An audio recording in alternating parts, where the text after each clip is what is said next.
Is this thing working? Are we live? It looks like we are live. What's happening, everybody? Hope you are having a fantastic, whatever day you're watching this. So, Motor Chat, basically what this is, if it's your first time hanging out, well, for one, if you're watching this after it's live, this is a great background noise generator. This is a live show that centers around automobiles, motorcycles, and pretty much anything engine powered. So, with that being said, if you like this kind of stuff, hit the like, hit the subscribe, do all that. Helps the channel out a ton. We've got about 14,000 subscribers.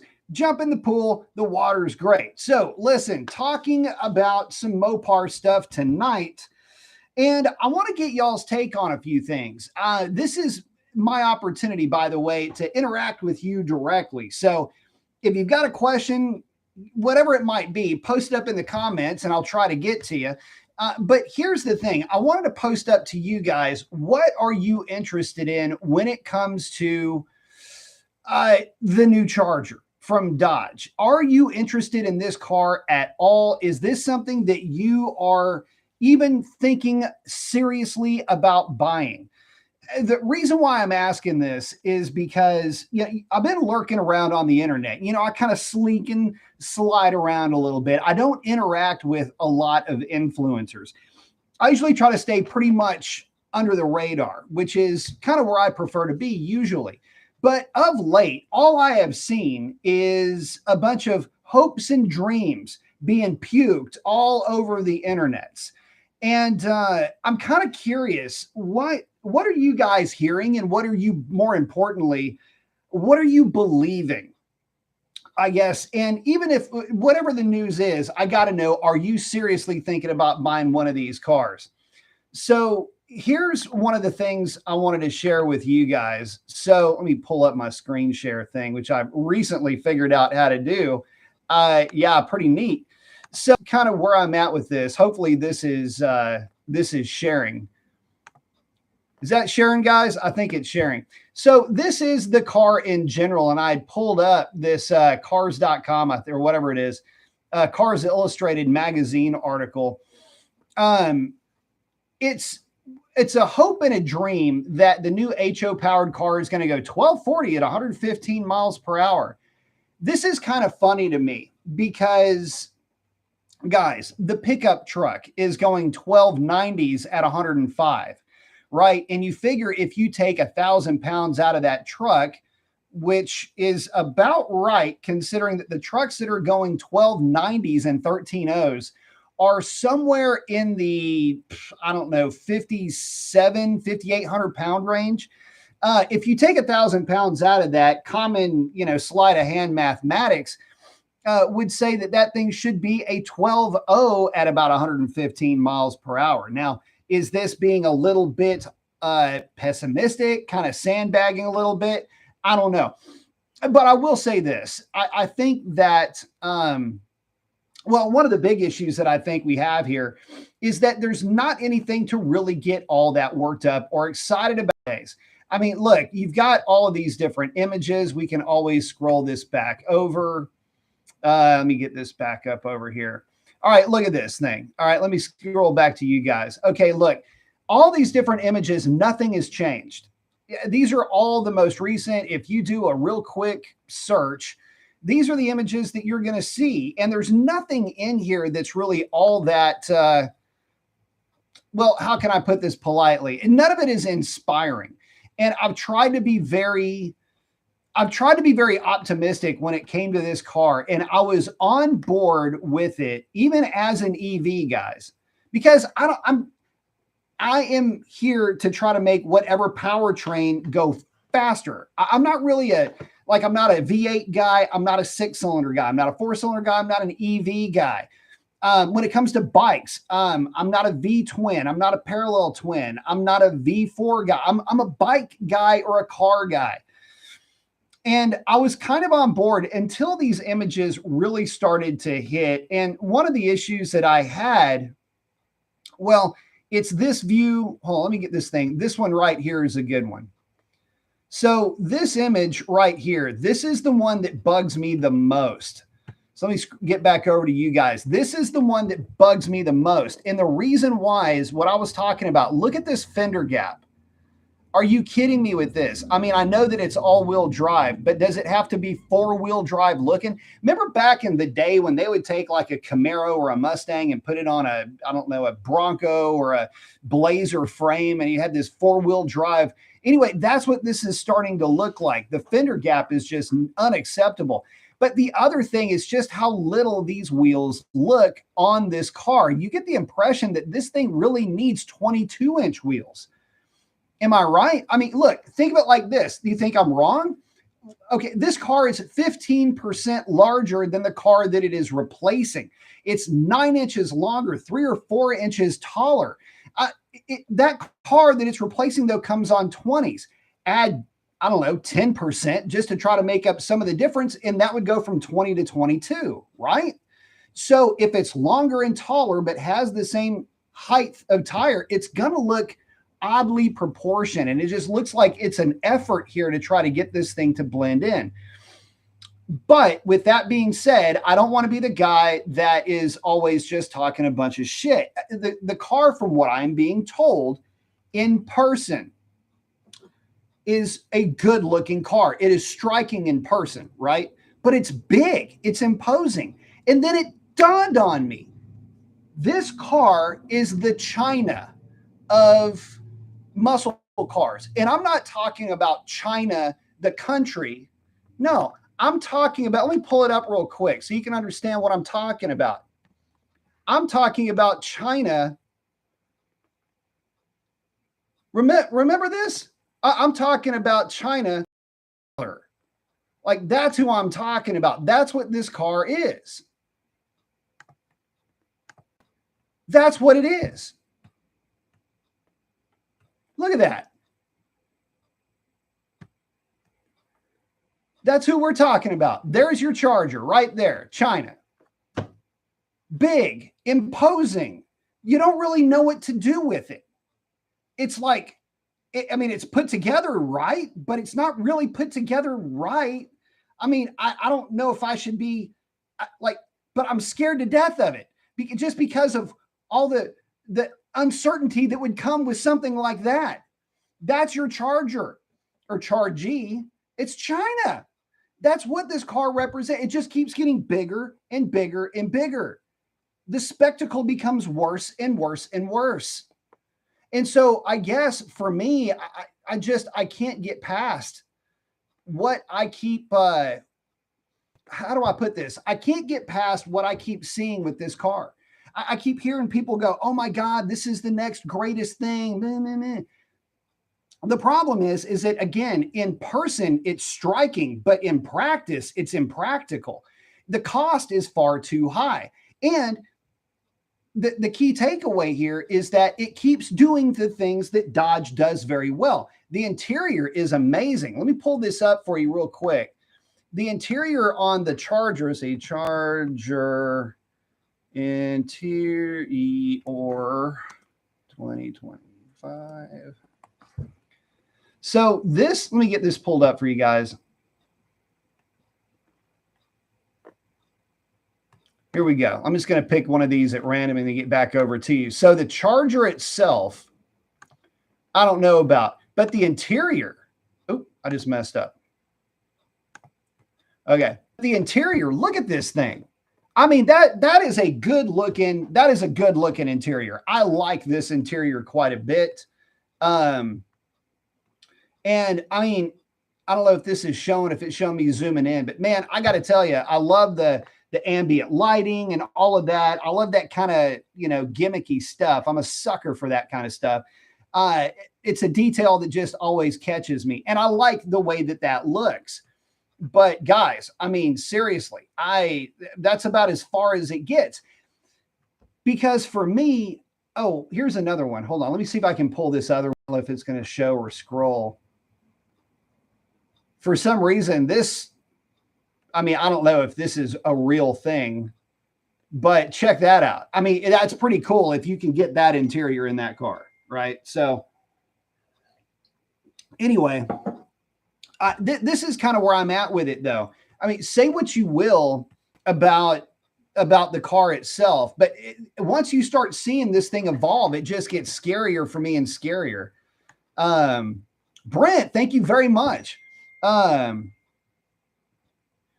Saying I raced one on the street with my old ass Dodge Magnum RT all-wheel drive. He beat me, but they are not as fast as they say, and that speaker thing really sucks.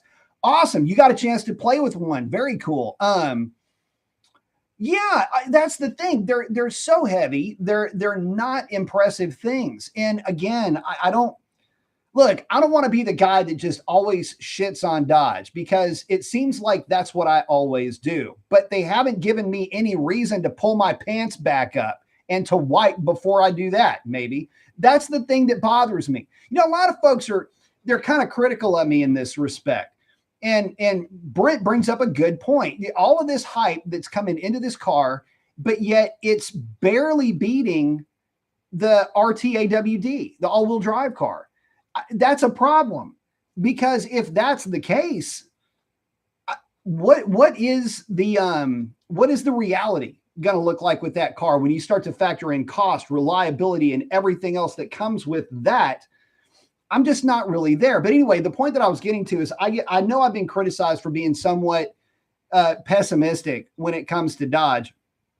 And I've called people out like, look, if you know so much shit, if you got a finger on the pulse of what's going on, although stuff is really more like throwing shit on the wall and seeing what sticks. And in this business, you can do a lot of that and claim success. But the funny thing about it is, why is it that there's so much interest in this car still? I guess, I mean, I'm the one that, I keep talking shit, but if it was cool looking, and people keep telling me that in the flesh, so to speak, it's the shit. But hold on, let me pull this up real quick. Again, I can't help but to think that this is, in essence, what we're looking at here. This is what we're looking at. That's the Charger in a nutshell. Bigger, but not better. This is a case where you can have too much, right? So anyway, hate to keep beating that dead horse. No pun intended. Didn't mean for it to come out like that. Anyway, I think you guys get the idea. The more we keep seeing folks speak the praises of this car, though, the less I'm believing it. Isn't that weird? The reason why I say it like that is because at no point has Dodge given us anything else to talk about. So again, let's get back to this, the image collection here for the Chargers. So let me start pulling these things back up real quick. And I want to just reemphasize how stressful this is if you're a where'd it go? If you're a Challenger or a Charger fan, I mean, my goodness, guys, these are the same images over and over and over again. These are the same images. These are the same looks. There's nothing new coming from Dodge ever yet in terms of pub on this car for the car that most of us are actually considering buying, which would be the internal combustion engine variant of this car. But the other thing, again, it looks better for me. I feel like it looks better as a four-door, just because it breaks up the size and the lines of the car a little bit. The door on that two-door, the two-door Charger, I mean, you could use that thing. You could put that thing on a mast and sail across the Pacific Ocean with that thing. I mean, it is massive. It's like a giant wing up there. And so that's one of the things that has been driving me the most batty about this whole thing is that everybody, the problem, here's the thing. If you keep praising a kid that's doing wrong, the kid will associate the wrong behavior with what they should be doing. You can't laugh every time a kid does something stupid. That's what giving the praise to these cars means. Raisin Brand, thank you very much, brother. Appreciate it. Anyway, if you keep, I'm going to get to your comment in just a second, but if you keep saying that it's good when it's not what we're asking for, then that's not good work either. Look, here's another way you can look at it. This is a gift we didn't ask for. Have you ever been given something that you did not ask for? They say, well, it's the thought that counts. Not always. A lot of times a gift is a power play. A lot of times a gift that is given to you almost out of spite, or a gift that's given to you when you've told somebody, don't get me anything. Like now it's like I owe you something. That's what this feels like to me. It's everything that we did not ask for. Nobody asked for an EV. Nobody asked for the car to get bigger, right? Nobody asked for an inline six, but don't complain about the inline six just yet. It's a great power plant, at least in terms of making power, provided that you put the right gas in it. Just make sure you do that. But if this car would have been smaller, maybe name it something different. Quit calling things Chargers, for crying out loud. Oh, it's a play on words for the electric vehicle. Shut up. Just shut your filthy whore mouth when you talk like that. It's a play on the words. It's Charger, but you charge it. No, don't. Stop it. Not car people working at a car company. Please don't do that. Call this thing something else and please give it its own identity. I'm sick of all these different Chargers that Dodge has made over the years. It ain't a Charger. Just go back and Google that one. Raisin Brand saying, my 2022 tuned wide body scat pack shaker with 240 pounds weight reduction just smoked a Hellcat Charger. Yeah, used to happen with me all the time. In short box Ford F-150 Shelby Super Snake at the track today. Very nice. Very, very nice. Hope things are going well with you too. But let me get back to you guys. I want to visit with y'all for just a second. I'm going to get back to yammering on. Let me get back to the show here. Stop sharing. Are y'all able to see me sharing that, or am I just like make believe?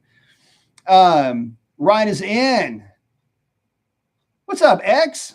Brent said Ray Stark's a fanboy for those damn things. Me and him went back and forth about him. Look, if he likes them, great.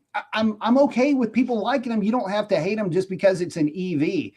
For me, it's more of, I don't want to give something praise that I didn't ask for.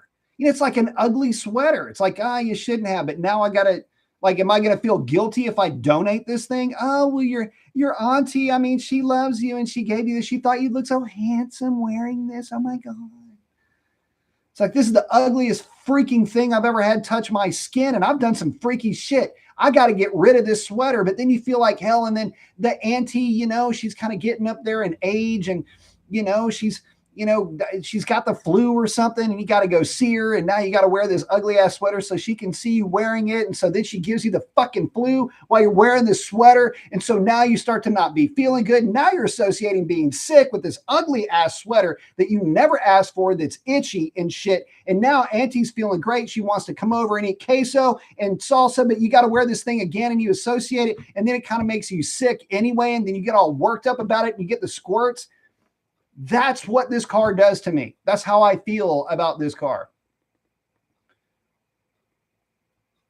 X is saying the new Charger is a fail all the way around for me. Too damn big and no new V8. And this is, okay, so this is the point that I'm making. The market is demanding a V8, Dodge. Put a freaking V8 in this car. Just put the 6.4 in it, for crying out loud. The 6.4 gets decent enough gas mileage. It makes plenty of power.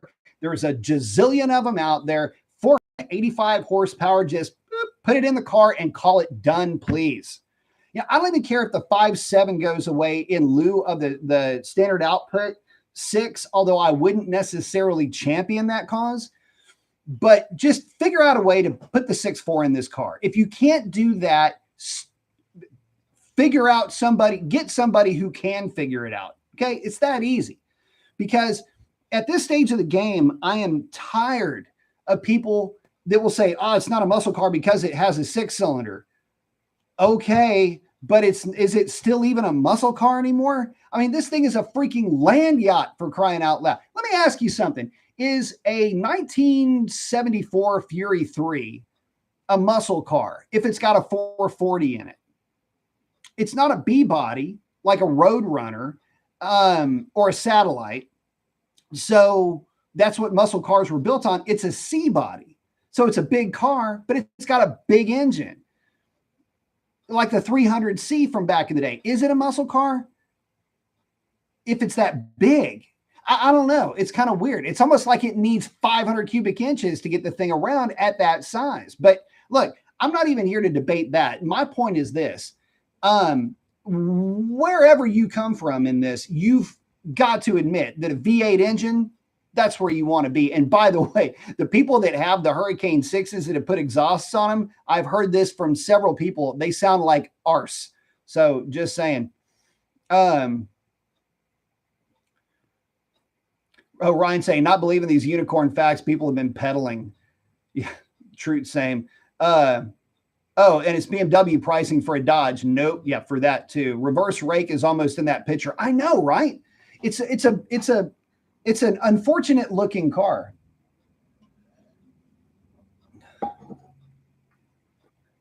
Big B, that's one ugly car. Yep. China the Wrestler. Yeah.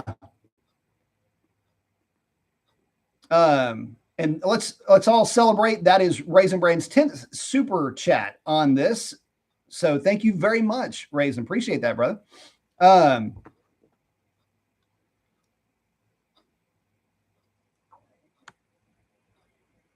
And hopefully those screen shares are working. I'm trying to kick back and forth on that for you guys. I'm having fun with that too. It kind of breaks up the show a little bit for me, so it makes it nice. Shane said, it kills me that there's no arrow or points of design on the side, or at least by the front fender and doors of that car. True that, right? It's very slab-sided. And not in a cool, like mid-century kind of way either. Martin saying, if the take is that Model 3 versus the Dodge EV is an inappropriate comparison, then what about lining it up against a 5.0 Mustang? From what Brent said, might still be embarrassing. Yeah, that's the thing. It from a roll, yeah, that's not going to go well for the Dodge. Ray's saying, yep. Slash say, hey, there he is. Say, what's up? He finally caught alive. What's up, Slash? Good to see you, man. And see, Shane brings up a good point. If that thing was smaller, it could have the same effect that the Grand National had on 6-cylinder muscle cars. Exactly. And look, there is a rich history of 6-cylinder hot rods. I mean, yeah, the Grand National is the first one that comes to mind for a lot of us, but the Skylines, all of them, going back how many years? The Supra, obviously. You get into the Cyclone, the Typhoon. The list just keeps going on and on. Yeah, the Stealth, look at Dodge's own lineup. The 300Zs from back in the day. These are all cars that were just rocket ships and legends in their own time and right.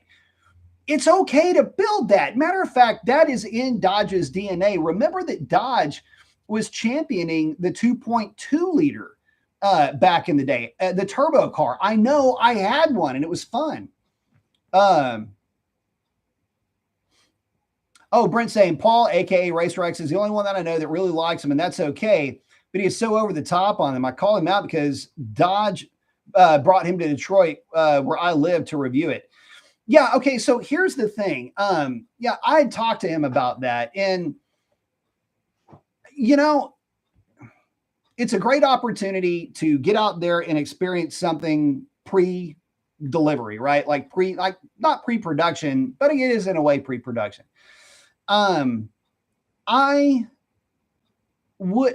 get that it can be a hard ask to really lay into a car. I'm here to tell you that I would have taken Dodge up on the offer, and I would have asked over and over and over again, where's the Hurricane car?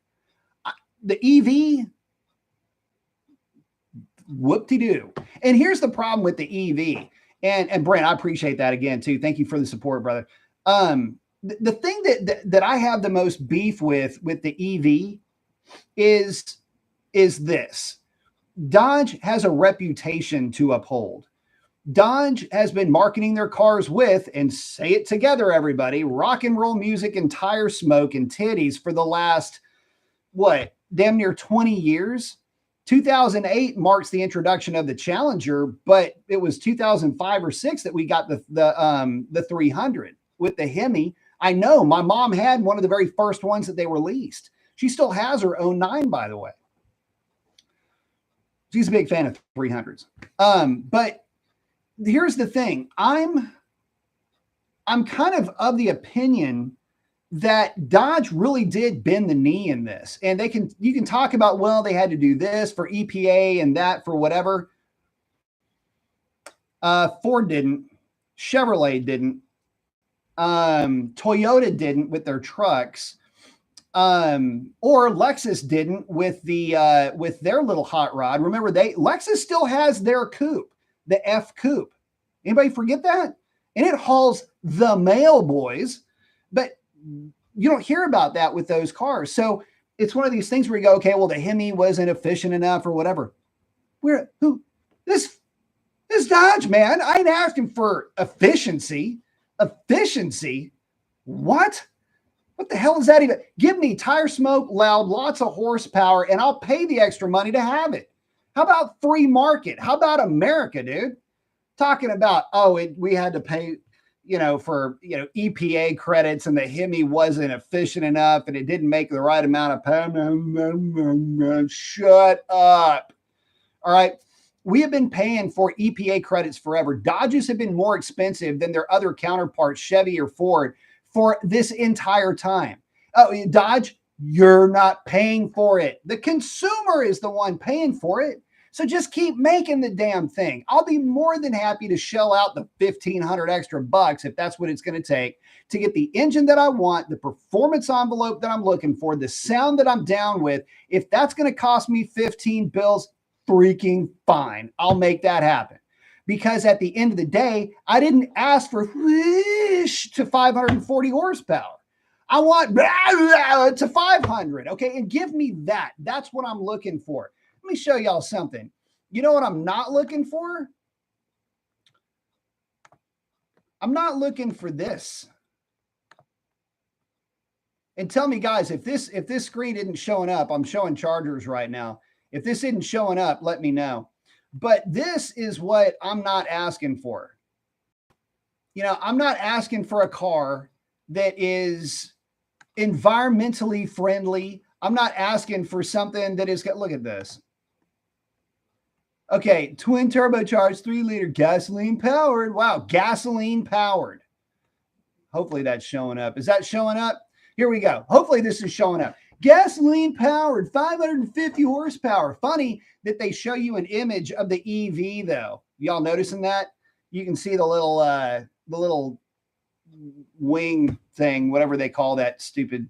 Anyway, the fact of the matter is that this is not what we were asking for. I'm asking for, and if you're going to make the car this ugly, at least make it sound good and have it be fast. What is it like the trifecta? You can be, ugly, but rich, ugly, but, dragon. You can be ugly, but something. You can be ugly, but as long as you've got something else that you're bringing to the table, that's cool. Okay. This is just ugly. And it's got this motor in the back of it. And again, I understand it's powerful. The thing makes a boatload of horsepowers and it makes all the torques. I go, fine, whatever. I'm a fan of it too. Don't get it twisted. I'm a fan of it. I love just a pissed off turbo 6 or 4 for that matter, but not in this car. Nobody asked for that. Nobody asked for that power plant. And I have to say that I don't care if it gets better gas mileage. Does everybody understand why we're here? Seriously. Why are we here? We ain't here for gas mileage, man.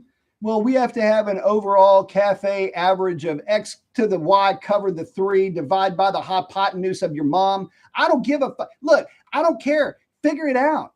Blend the name. Do something else. Make that be part of the EPA credits. Hey, man, look, what about the gas guzzler tax? People go, well, we have to have this EPA average, whatever. Piss on that. I'm already paying a gas guzzler tax. And I'm going to pay my EPA tax to have the engine too. Is that $3,000? Fine.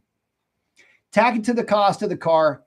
Done deal. At least I'll know where my money's been spent. not, well, the CAFE standards have to be averaged overall to accentuate the better fuel economy of the, fuck off. Nobody cares about that kind of shit. Seriously. And again, remember why we're here. You don't buy cars that look like that. Well, hold on a second. Let's be real here. Let's pull up a more appropriate. Bear with me.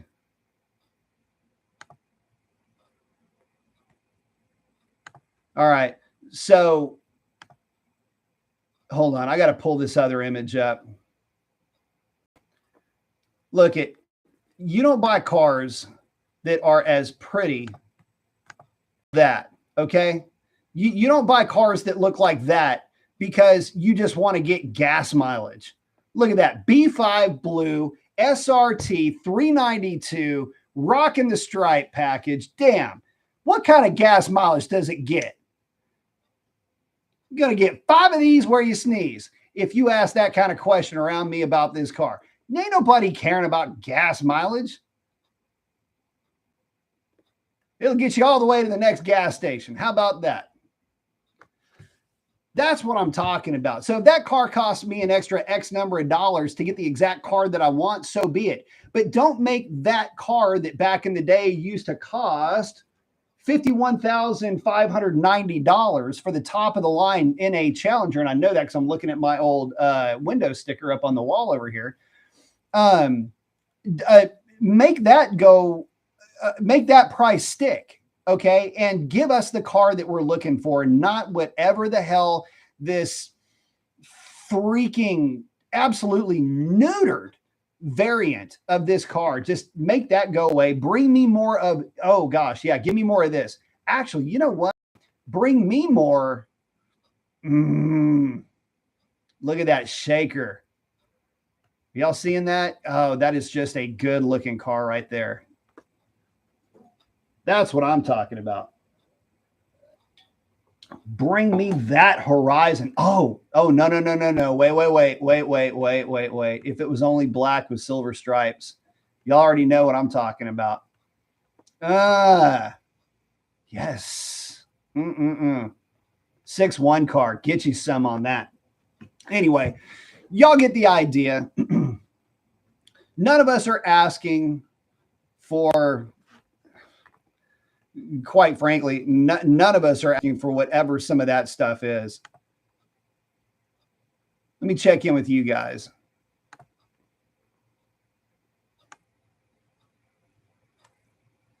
Let's see.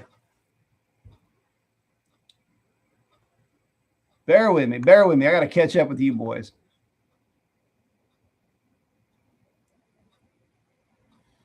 Gears and Guns. I will have to check your text. I'll take a look at it. Oh, wait, I did see that. That was about the manifold. I will get with you about that next week. But I appreciate you looking out on that. Raisin Brand saying, you're welcome. Thank you. Duke's asking, what part should I stock up on if I plan on keeping my Mopar? Wheel speed sensors? Yeah. No kidding. Get Mopar branded wheel speed sensors, 2 for each corner. Okay, good point. And everybody, if you've got a V8 powered Mopar, let's talk about parts that you're going to definitely need. So starting at the front of the car. Okay, so starting at the front of the car, you're definitely going to want to get a set of hubs for it. No doubt about that. I think those will be pretty well supported though long term, but it's going to need them. But yeah, Mopar wheel speed sensors for sure. I would get a body control module. Just have it sitting on the shelf ready to go. I actually have one right there. It's on eBay right now for sale. It's never been programmed. It was installed, but never programmed. But a body control module, I would get a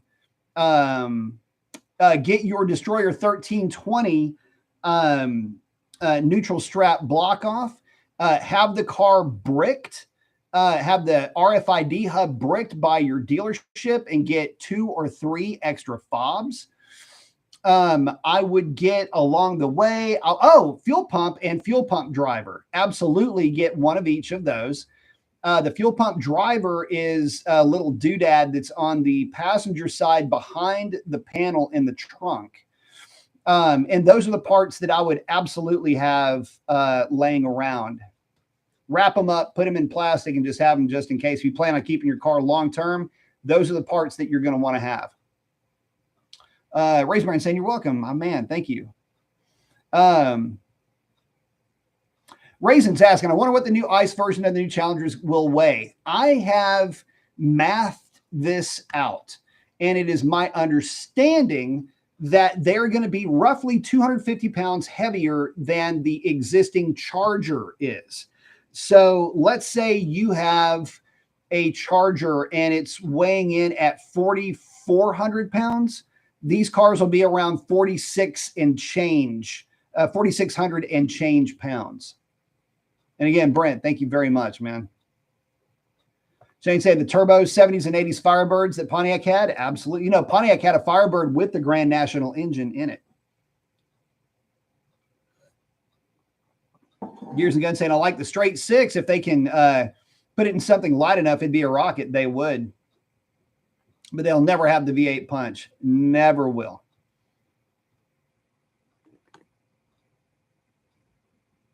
Nice. Yeah, the 300s are nice cars. Raisin Brain say, preach. Yours, it is showing up. Good. Raisin saying, Stellantis is agenda-driven, not consumer-driven. We've seen that be the case for sure. X is saying the screen shares are working great. Good. That's what I like to hear. Gears is saying in the UK, they already have regen catalyst on gas cars. Just wait till that fuel mixture gets just right in that catalyst and becomes a bomb. Doesn't work that way with gasoline, or so am I thinking. I wouldn't want to have anything like that. That would have to come off of mine.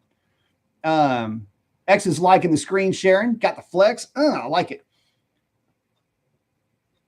Kurt's in saying what's shaking. Saying, am I the only one that hates power seats? Brent, thank you again, man. They should have changed the name. That would have helped a lot. Come up with new ones for the EV stuff, then revamp the 5.7 with more power. I agree. Look, here's the thing. I don't even know why I've got a pet peeve about this, but I do. And the pet peeve basically goes a little something like this. Let me get some conditioned air going in here. I think that's going to work. There we go. Thing sounded like it was starting up a freaking radial engine back over here. Did y'all hear that? Damn, that AC is about to be done. So, look, it's okay to let certain names retire, or at least give them a rest for a little bit. Dodge has been peddling on the strength of nostalgia for a little bit too long. And okay, the Challenger looked like a Challenger. I like that. The Charger had some styling cues of the old Charger, but it was very much a modern take. It's okay to bring out a car and not use a legacy name. I would rather they called this something else, like the Fury. Pick something neat. The Charger name is a little bit too cheeky for me for this car, especially for the EV. Oh, it's a Charger. Oh, isn't that funny? Isn't that cute? I would say, but it's like your cell phone, and you just go, beep. But it's oh my goodness, that's so fun. You can see this in a marketing boardroom, right? Some, chick in her Talbot's outfit just gushing over how cute this thing is going to be once it hits and people are going to love it. And, oh, it's so muscly and, ooh, it's scary. I bet it has hair. And she's going to make some kind of stupid girl remark. Or dude is going to say this kind of shit too nowadays. I mean, it is 2025 after all, right? Anyway, you get what I'm saying. I mean, this is the kind of crap that I can just envision going on behind the scenes. It's not a good look. It's a bad look. Okay. This is not the kind of image that you want to put out there. Okay. If you're wearing a vest, okay, if you're patched in, don't wear cutoff shorts. And that's exactly what this is, guys. All right. Am I making my point a little bit over the toply clear here? I hope so. But that's the way I see it. The boots don't go with that outfit. X is saying we need another Starbucks rant. Man, I'll tell you what, it still pisses me off. I don't really want to tee off on Starbucks, but what X is talking about is I was given, this is some bullshit, man. Okay, so for a while, the mocha choca latte, whatever you call it, right? Every once in a while, as a little bit of a treat, I would go through Starbucks and I would get one of these things, basically like a coffee flavored milkshake, right? But if you're having a bad day, these things, they just kind of hit the spot, man. It just gets to that little itch that you need to scratch. And so during the height of the bullshit, I go through the Starbucks, right? And they give me this cup, and I shit you not, it is not much smaller than the styrofoam cup, right? And it's a plastic ass cup, a plastic cup. Have you seen a plastic cup? It's made out of fucking plastic, okay?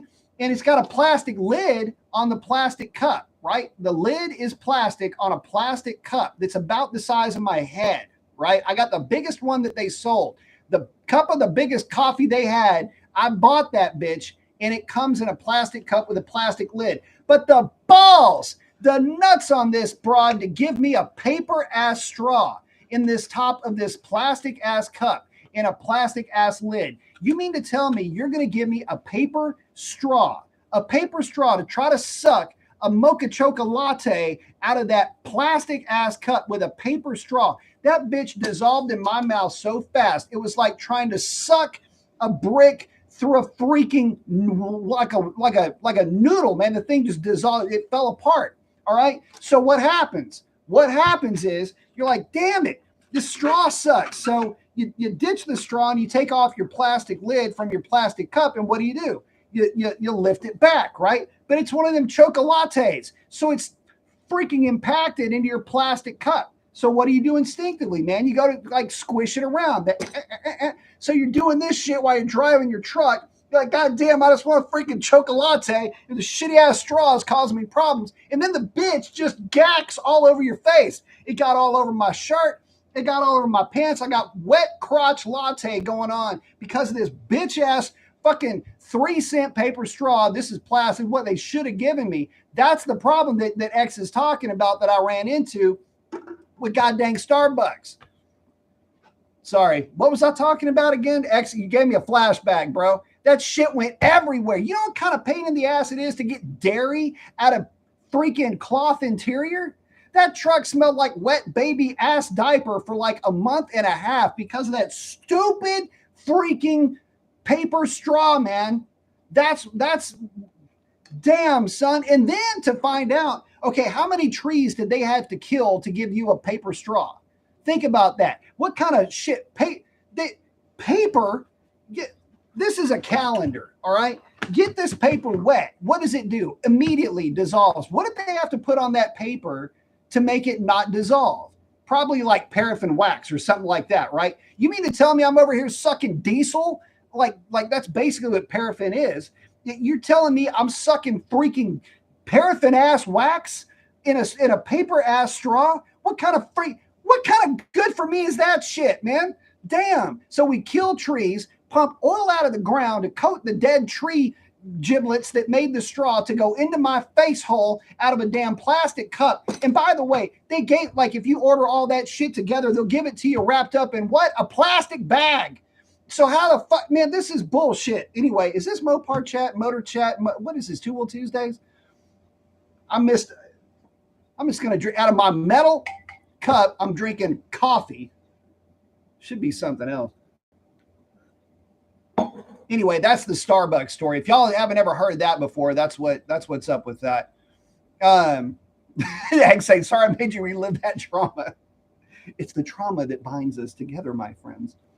Skid saying, good evening, B. Got the flex with the ball guy and the shades. I like it. X got the flex in too. X saying, it's always nice to catch a good Mason rant during the chat. Raisin Zone on fire. What happened to purple Gatorade? Oh, man. Okay. So the purple Gatorade thing's a whole different story. So in the hierarchy of the sports drink, you have to understand that there are levels to this game, right? And when you get to like a certain level of maturity, this will sink in. But purple is where it's at. Purple Gatorade is good, but purple Powerade is also strong. So if you are in a specific like clan, either way you go, it's purple number one, right? Now the rest of it is all going to be second tier, and a lot of it is just like where you are in life. So if you're very young, you're very naive, and you got your whole life ahead of you, and you've got a lot of optimism, then sometimes you're going to default to the red, right? Yeah, the red is the one that you're looking at. But man, we all know, we see a grown man. If you ever see a grown ass man drinking red Gatorade, that's a cop. That's a narc, and you know not to talk to that motherfucker. As a matter of fact, if you ever see a grown ass man drinking red Gatorade and there is not rum or vodka mixed in with it, do not associate with that person. They will sell you out in a heartbeat. I mean, like that. Now, unless you're making something with it, like if you're using it as an ingredient, like if you're making a cake, but you're doing like a Kool-Aid cake, but you would never make that with Gatorade. See, they're going to try to fool you just like I did right there. They're going to try to slip you up. Don't ever let them slip you up. You see somebody walking around with Gatorade and cake mix, boy, stay the hell away from them. And then, okay, so where does green fall in? Okay, Gatorade is the only green you want to mess with. Everything else, man, Gatorade green. You notice there isn't another Gatorade green, or there's not like a Powerade green or something else like that green. It's because that OG just goes around.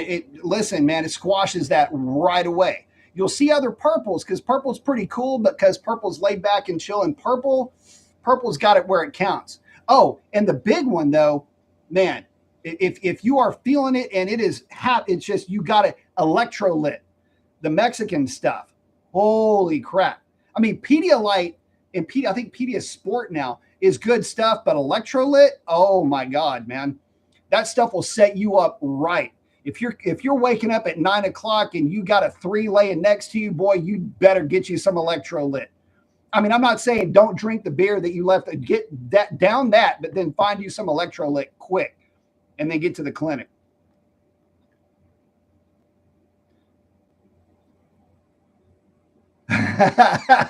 Yeah, D was on that purple Gatorade. Yeah, I still do every once in a while. Skids say, what did I walk into? Skids and X are hanging out. Yeah, that's right. Only OG fans remember the purple Gatorade. Yes, purple Gatorade and purple Powerade. Skids has got the water out of the plastic bottle. I have got the coffee out of the stainless steel mug. The lemon lime, yeah, the green. See, that's the thing.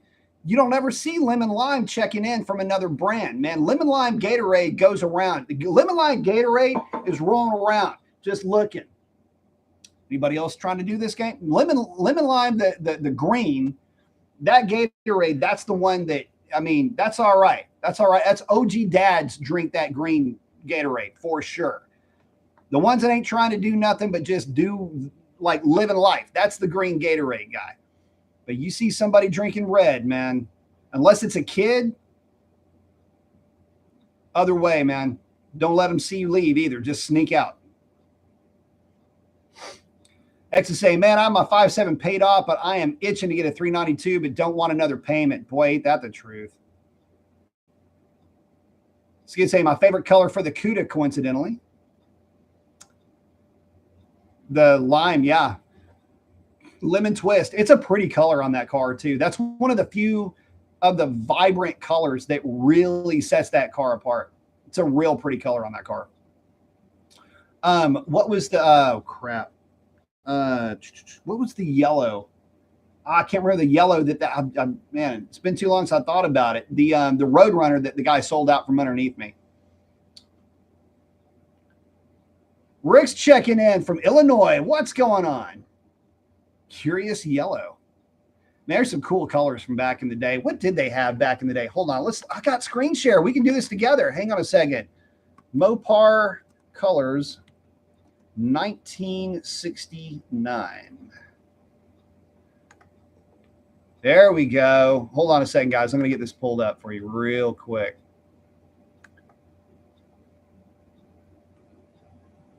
All right. I think I just found it. Hang on a second. Let me pull this up. There we go. Whammy. All right. Here we go. We got Citron Gold Metallic. This is the card that they did in all the colors. Look at that. B7 blue, B5 blue. Loving it. See if we can pull up one of these cards real quick. Hopefully that's showing. Is that showing, guys? Man, they had some cool looking colors back then. Let me pull that car back up. I always thought that was a cool marketing deal they did.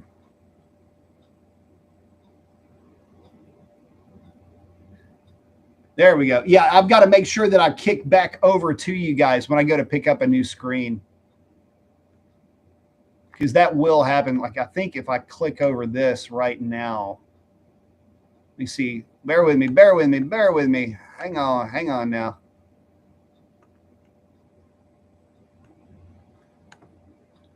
High impact colors. There we go. Like that. Yeah, that yellow always seemed to look good to me. I love the green too. The Pink Panther. That's a very sought after car these days too. Or the Panther Pink. Yep.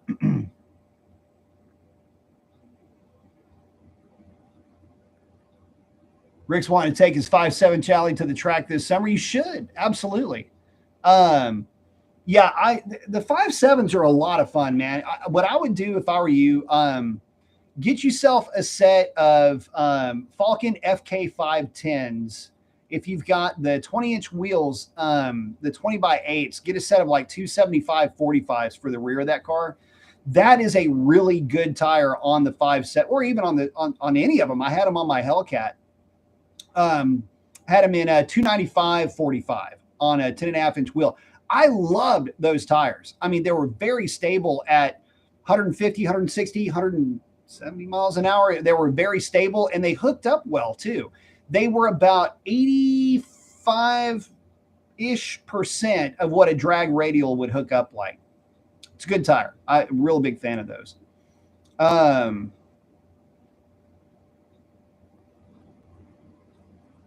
Oh, X saying the SRT8 has been paid off for a while. Broke something last night when I punched it. Heard a snap, and then my trans wouldn't receive power in drive or reverse. Ooh. Dang it. What happened, I wonder? It's definitely in a limp mode, but I don't know what might have snapped, unless I hope it's not a flex plate situation.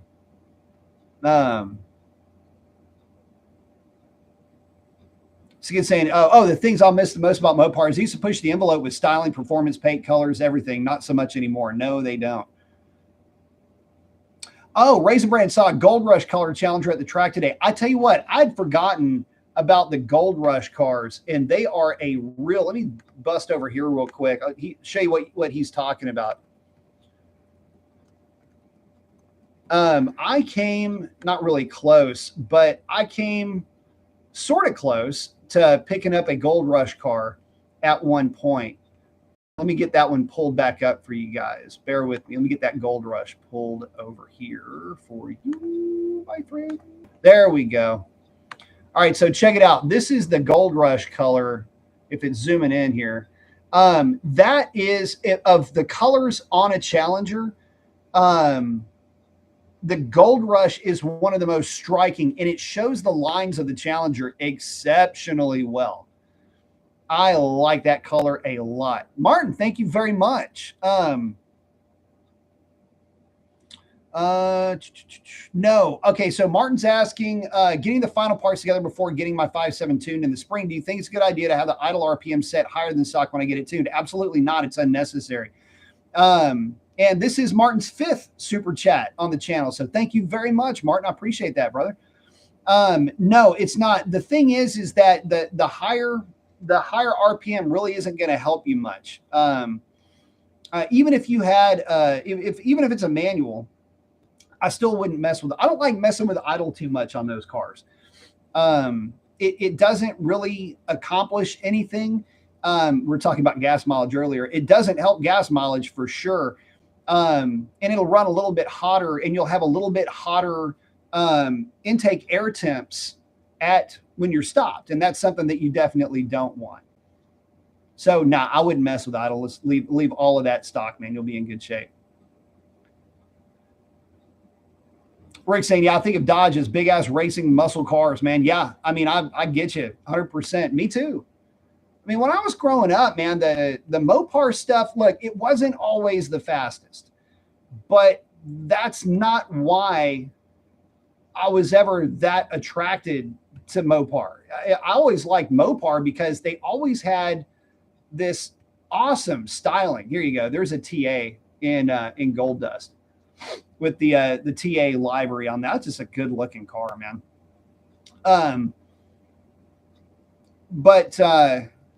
Yeah, the thing is that I love this stuff. Here's where nobody could ever touch Dodge in a couple of areas.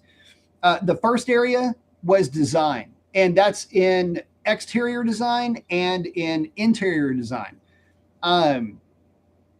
Dodge always just had it right. Everything about Dodge was it was almost classy in a way that other cars weren't. I'll tell you what, let me give you an example of this. I'm going to look up something for you real quick. 1966 Charger interior image. And so this is kind of what I'm getting at when I'm talking about that. Pull that up for you real quick so I can show you what I'm getting on about. All right, so these old school Chargers with the rear bucket seats, just the way everything was laid out, man, that was just such a good looking, very functional car. I mean, it's got the nice looking console. Let me see what else. Oh, wait, hold on. That might not. Hopefully that's not a blank screen. If it is, bear with me just 1 second.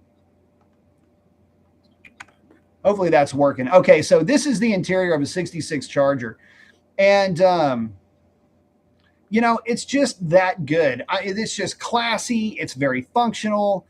But it's not just this car. It's like everything that Dodge put together. They always had some of the best interior design, exterior design, the wheel well and the shape of the 3/4 angle was every bit as pretty from one side to the next, from the front to the rear.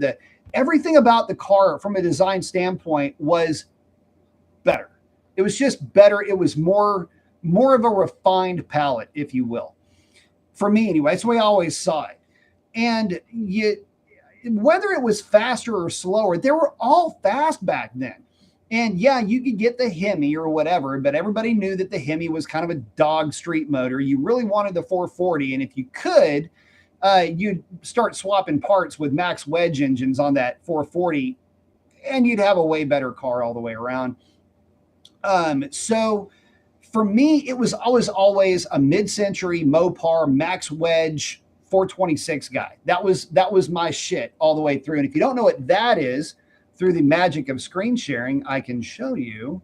If I go to 426 max wedge, let's get this pulled up, images. So for you guys that may not be familiar with what the max wedge cars were, do this. I'm going to kick back over to you guys. Bear with me. If this thing will work. Here we go. 426 max wedge engine. Okay, here we go. So hopefully this is pulling up. This is the engine that I grew up loving. I was never really a Hemi guy. I was a max wedge guy. And the reason for that is this is the that they wanted to make. This is what they wanted the 440 to be. Brent, thank you very much. Saying Dodge, big, loud, and fun, not always the fastest, pretty much. And then Raisbrand saying, just thank you very much, man. I appreciate the support, fellas. Thank you very, very much. Rick, warranty? What warranty? Even if you push it off the lot, your warranty ends there. But thanks, guys. I truly appreciate that. But no, I was always a max wedge guy because for me, the max wedge was you were able to get like about 90% of the actual power of a Hemi, but an engine that would make all of the power down low also. And that's the thing. So anyway, the max wedge engine, if you're not familiar with what is a max wedge was what existed before the street Hemi. And what it is it's a 440 is a big block with small block heads. That's what a lot of folks would tell you. The heads, it's like you've got a 440 is like a big block with a really good set of small block cylinder heads, small block street cylinder heads, though. A max wedge is a true wedge head, big block wedge head for a big cubic inch engine. And that's why TrickFlow still makes a max wedge kit. You can put onto 440s or 413s or whatever, and you can build your own max wedge. And that to me is the ultimate way to go because you get all the power of a Hemi basically without all the headaches that come with the Hemi, with the cold start issues and the poor fuel economy and poor distribution and all that other stuff. You get, unless you're really wringing the thing out, it's just a way better street engine, and it'll absolutely walk a Hemi if you do it right.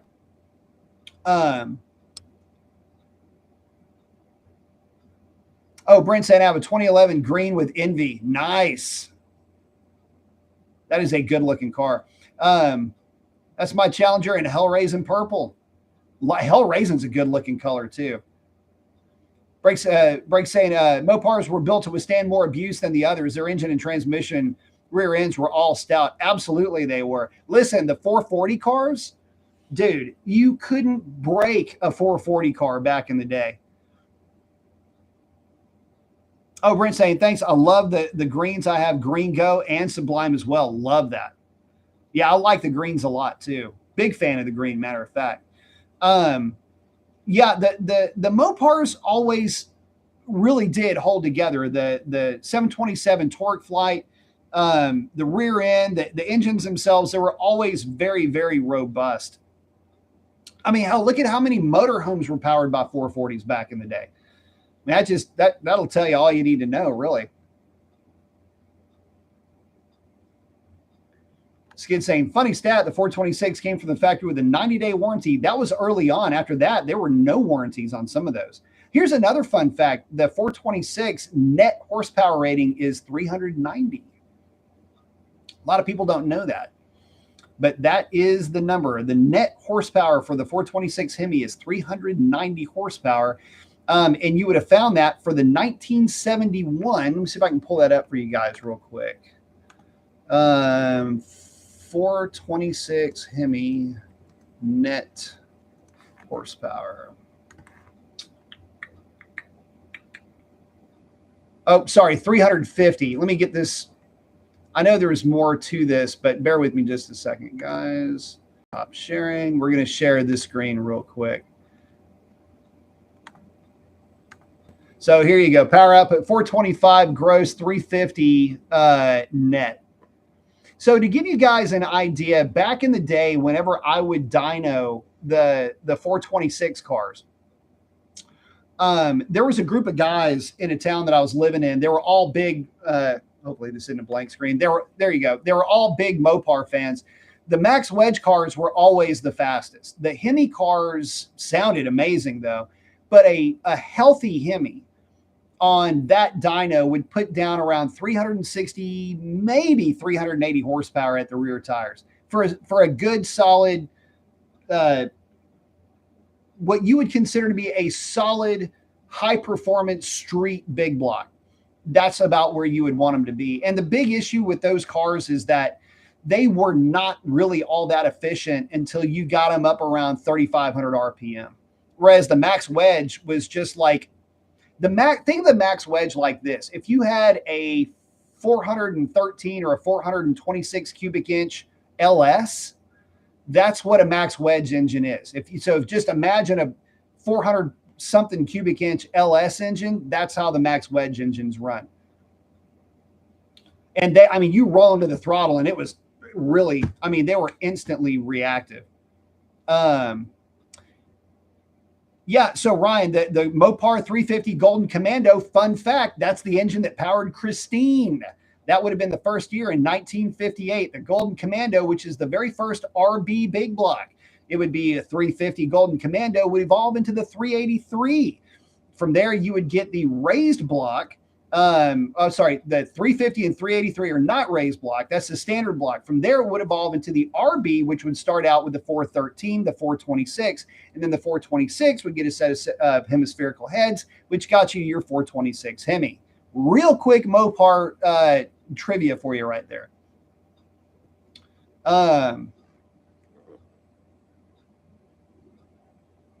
Brake stuff. They should have made a canted valve or a Hemi-headed 340 for the Trans Am cars. The Trans Am cars, those were all 305, is 5 liters was their max displacement. And yeah, they were all wedge motors. Skid's checking in. Hey, Ryan. Shane's asking, were the 66 and 74 26 cars net the same thing, or was the 350 net was after the strict EPA restrictions? No. The 426, all of the cars up to 1970, all the engines are the same cylinder heads, camshafts, all of that. None of the 426s ever had catalytic converters. It's just the way that the horsepower was measured, gross. There were a lot of different gross ratings, and I can get into, okay, so let me explain to you why engines are rated as gross horsepower. An engine is rated at the crankshaft because that is how the power plant is going to be rated. So the engine doesn't know what it's going to be powering. It could be powering a car, a truck, a locomotive, an airplane, a submarine, a spaceship. It doesn't know what exactly it's powering. So what you do is you measure the engine on a dynamometer in certain setups, if you will. So the 426 Hemi, when it was dynoed at 425 horsepower, that was without a fan, but with a water pump, with the intake manifold, with the carburetors on it, but no air filter, and with the iron manifolds, but no mufflers or full exhaust system. That's how they dynoed pretty much every engine back then. That's why, like the 440 that was rated at 375 horse, not really. That 440 realistically, even gross horsepower was more like 355-ish, maybe 360.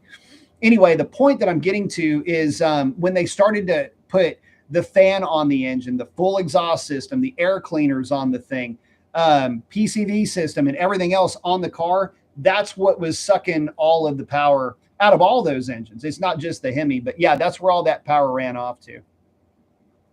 But even up to this day, when you see power at the flywheel, that is a net. That's SAE J1376, I think, is the SAE standard, if I remember correctly, or 1379. Either way, it doesn't matter. That is, and in fact, those numbers, the net power numbers, that's even using a different temperature gradient. So it used to be standard correction factor was 60 degrees, 0% humidity, sea level, 60 degrees Fahrenheit.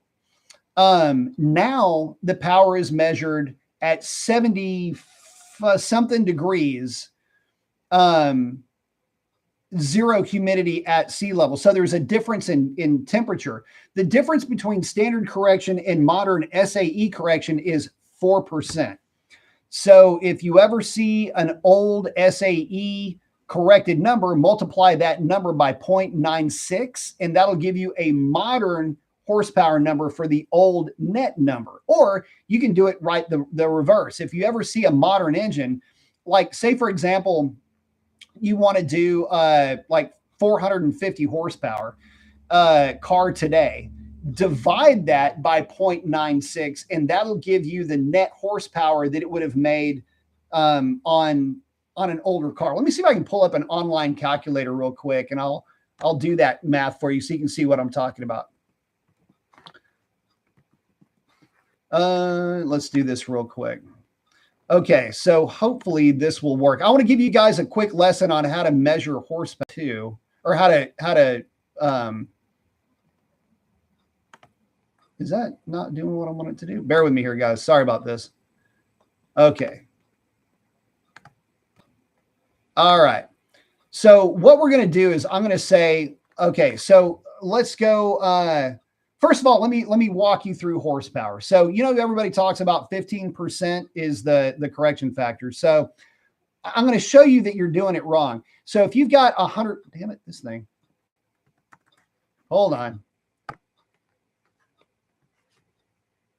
Hopefully this works. Okay, so if you've got 100 horsepower and you multiply that by 0.85, that's going to give you 85 horsepower, right? So that gives you 85 horsepower with a 15% driveline loss. And a lot of guys will go, okay, well, if I just go 85, and let's say you put down 85 horsepower on a dyno, you go, oh, well, we'll just multiply that by 1.15 because we just determined that it's 15%.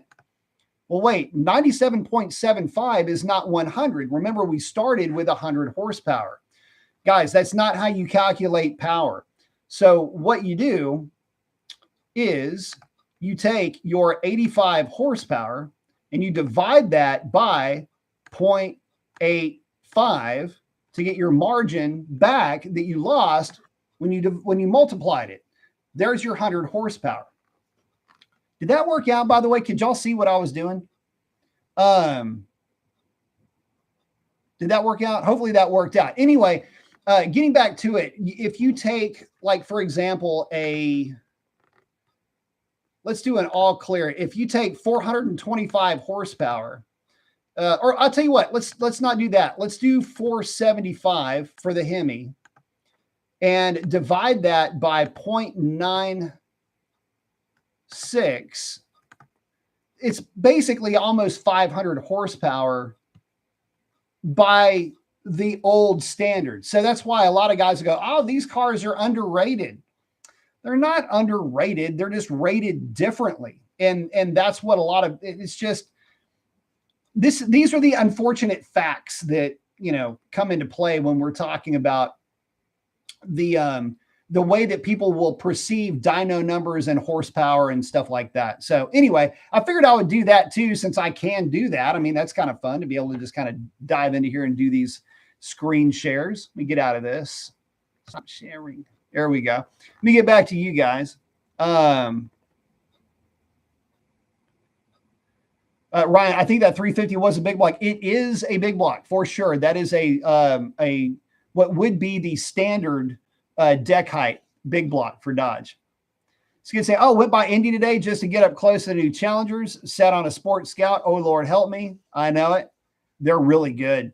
They're really good. By the way, I did recently, I'm not really trying to get too far away from cars on the show, but I did recently do a ride review of the new Harley Davidson Pan America. Yeah, I finally got a chance to throw a leg over that bike. I've got the ride review and I've got the post-ride review, or the ride along, I should say, and the post-ride review. It's in the playlists. If you haven't seen it and you're into that kind of stuff, check it out. That Pan America is really flipping good. They've got the new ST coming out. Yeah, that is going to be I'm not going to say a game changer, but you'll hear me say this in the video, Harley Davidson, please make more bikes like that. Very, very good effort on their part. I'm not even a Harley guy. I'm not really a brand guy per se. There are some brands that I have a bit more of a soft spot for. Yamaha, Suzuki, Kawasaki. Not so much Harley Davidson, but man, credit where it is due. That bike is phenomenal to ride. Oh,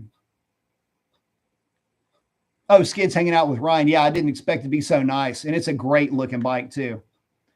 Oh, Ryan saying, oh, remember the W2 heads for the small blocks? Yes, absolutely. That is, if you think of the W2 heads like this, they are a max wedge head. If you want to think of it like this, that is max wedge for a small block.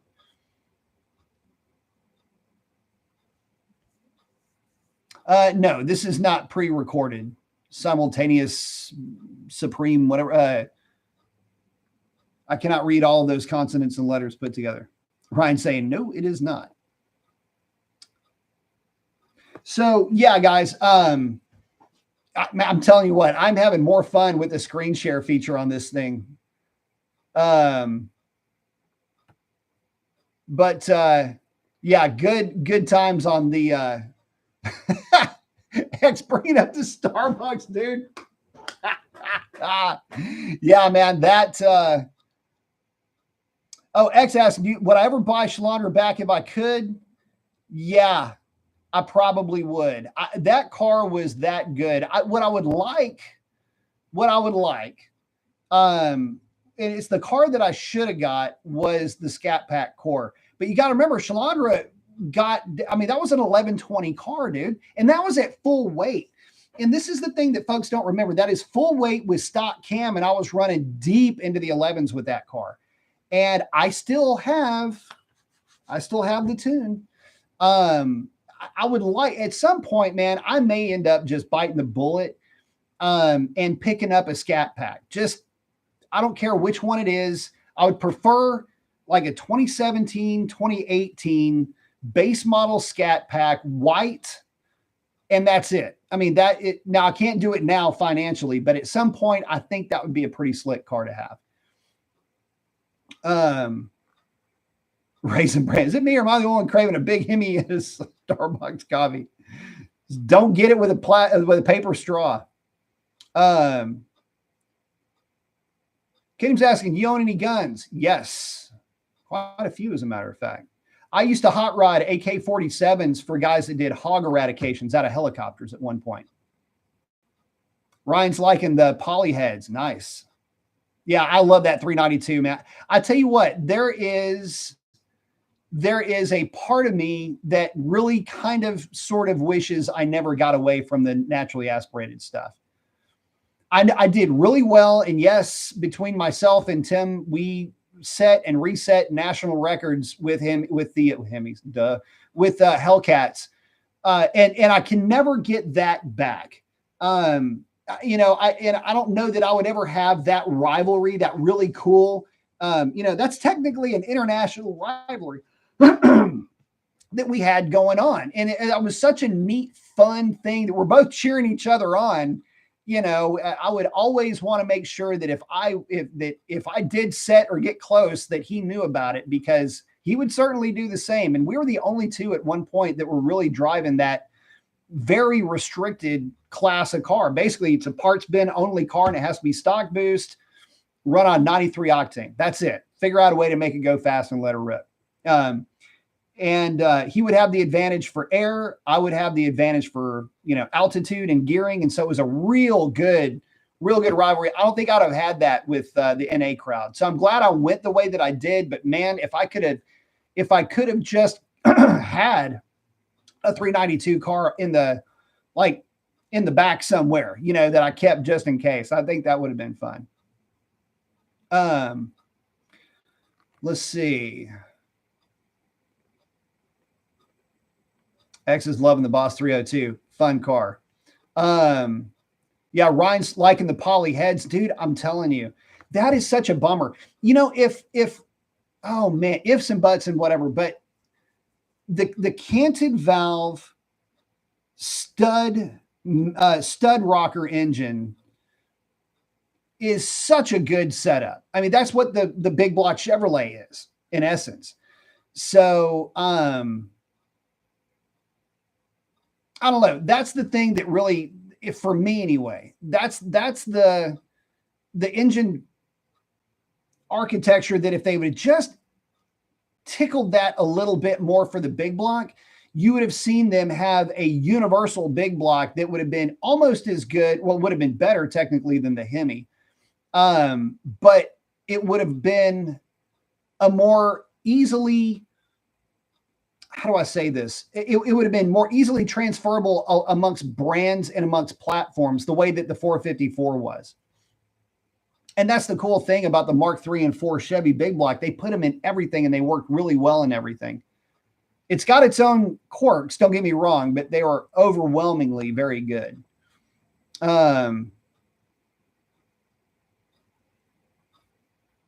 We get back to you guys here. Shane's asking, what are your thoughts on the new Shelby GT350 and Ford maybe bringing back the Boss 302? I'm cool with it if they just don't do stickers and rebadge a GT. Usually, the thing is that the Shelby always had something cool. The Shelby 350 GT had the Voodoo engine, or if it was like the Super Snake, it had something else going for it. It wasn't just rebadged with a set of rims and all that. So, you know, I get why that can be a difficult thing to do. You know, getting the new power plants to get through any of the EPA type stuff to get an executive order and all that is a real pain in the ass. So I see why they wouldn't, but is it real? I mean, they were R code 289s back in the day. So, I mean, I can't really bitch if they don't do something crazy, you know, for the Shelbys, but I don't know. I like them. And I would love to see him bring back a Boss 302. It'd be cool as shit if they could bring back like just a stripped down version of the new car. I think that'd be kind of neat. Put a set of 410 gears in it or something.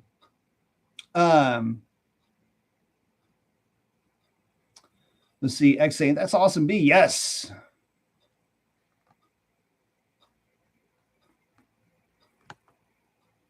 Let's see.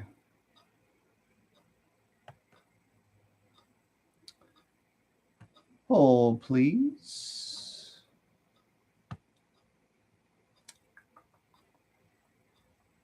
Bear with me just a second, guys.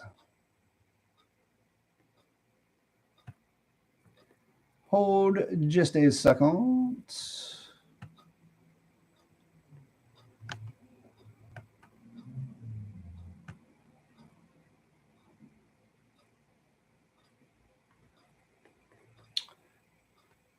Bear with me, guys. Hang on, hang on.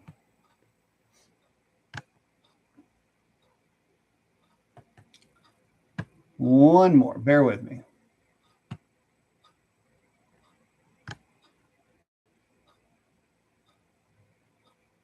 Okay, getting back to you guys.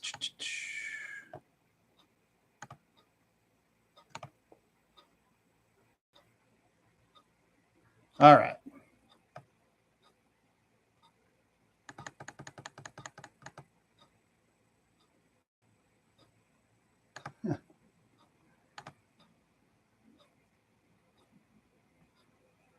Wow.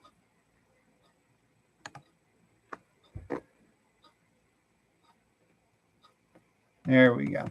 All right. So I think someone's asking about what would I have done if I would have stayed naturally aspirated? Bear with me here.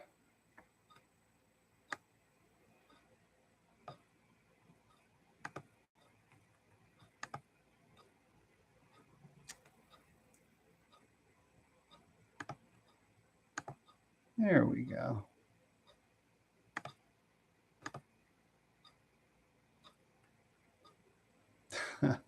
Sorry, I'm having to do a little house cleaning, guys. Bear with me just a second.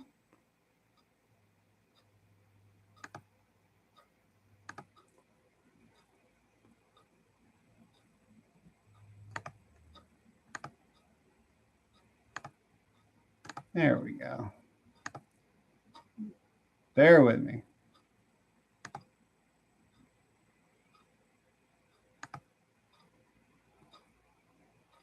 Bear with me, guys. It's been a while for stuff like this, man. Holy mackerel. It's like old school out of nowhere over here.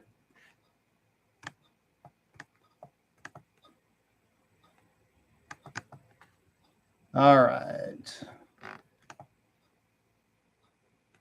And the feed has crashed. So I can't, let me try something real quick. Bear with me, guys. Try to do something real quick. We do that, scoot out of this.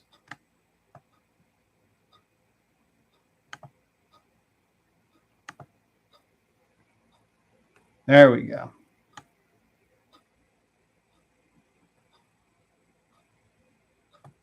Huh. I'm just going to have some fun with this, guys. We're getting all kinds of whatever this is on the channel.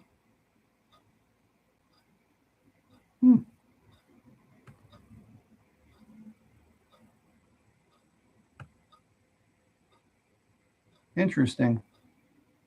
Weird night on the live channel, guys. There's some real cowards popping in. Nice.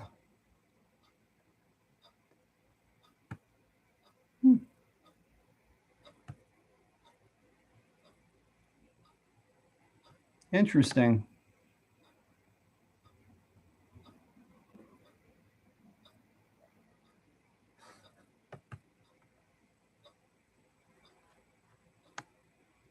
Dropping all kinds of interesting. What's this?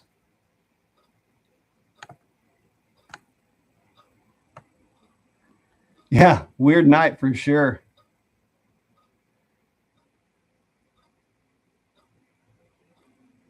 Yeah, I don't know what the deal is. Why?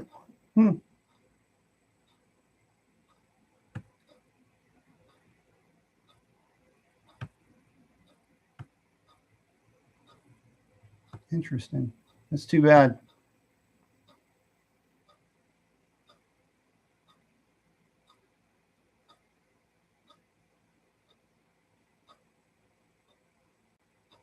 So anyway,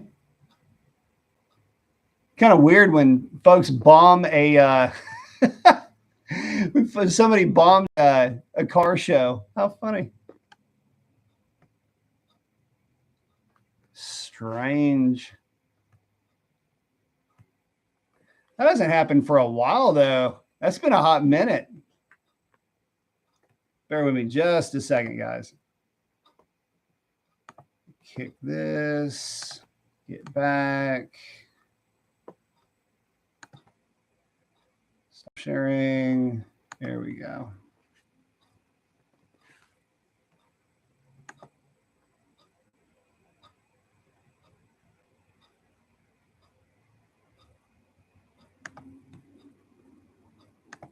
Let's see.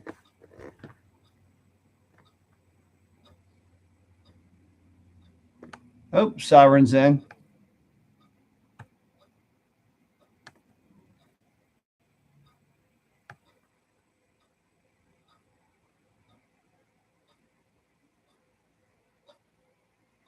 Hang on just a second, guys. Weird. So the last time one happened like this, it was pretty funny. God, it's been a couple of years, really. Interesting.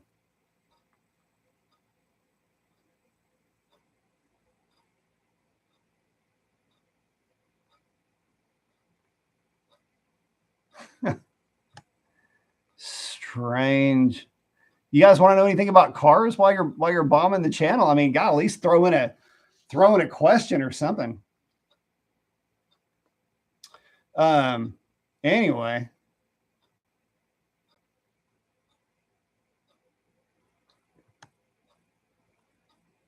Oh, I'm gonna skip the ads right there.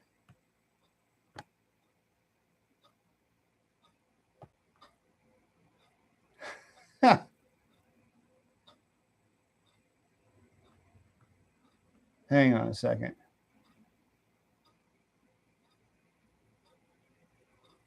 Wow, it's like 10-year-olds get a hold of their mom's computer or something?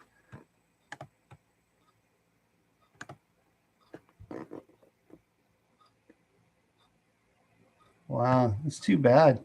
You know what's kind of funny is that Like some of this stuff is so sophomoric. We used to have some decent trolls that would hit the channel.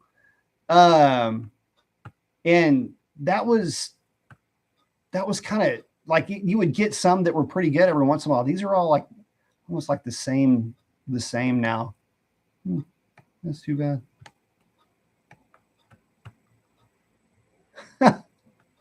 Anyway, but that's pretty much it. When we start talking about, get back to the show here. I bet they work at Starbucks. Probably do. Probably try to. He's talking about us again. God, man, that deal with Starbucks was so funny too. It wasn't funny at the time. Like that was like a second or third layer of rage when that thing just blew out all over me. Man, I was not in a good way with Starbucks at that point.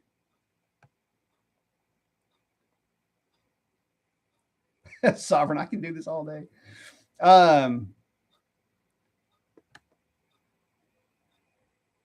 Let's see. Bear with me here.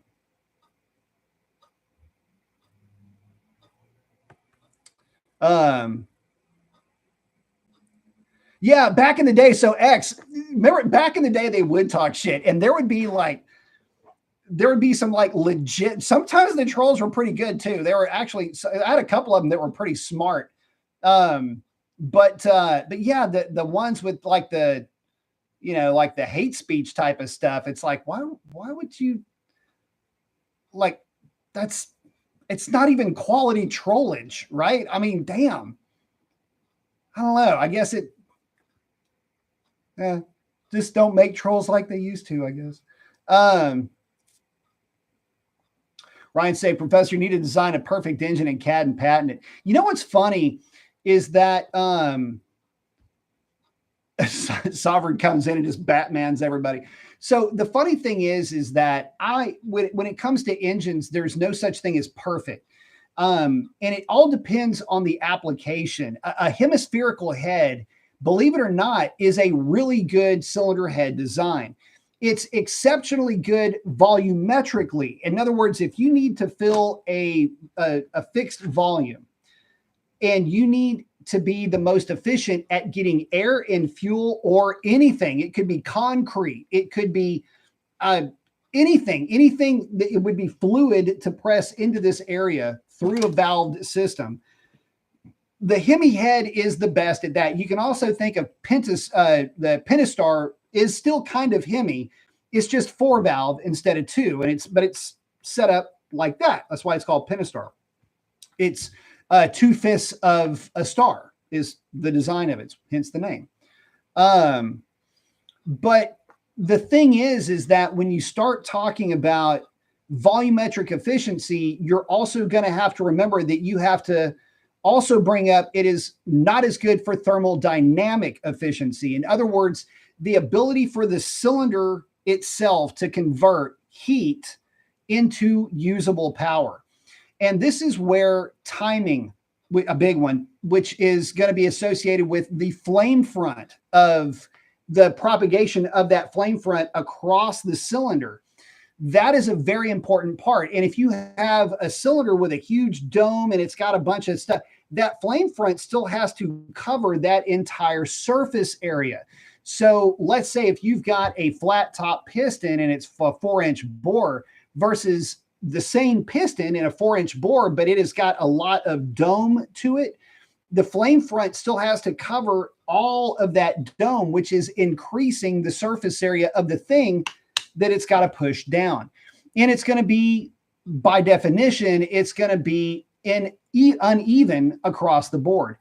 So thermodynamically, it's not as efficient, but a wedge engine, on the other hand, is much more thermodynamically efficient.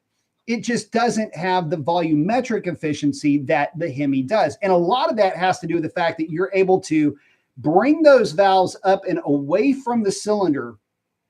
And as that piston is dropping down, you have no shrouding on the valve. There's no cylinder to get in the way of the air coming in, because believe it or not, that's the biggest issue. You ever wonder why there's not a 3-inch intake valve in an engine? Well, aside from the fact that it probably wouldn't work fit or anything like that, the main thing is the shrouding. the fact that the incoming air charge literally hits the side of the piston at certain velocities and above, and the wall of the cylinder itself becomes the restriction.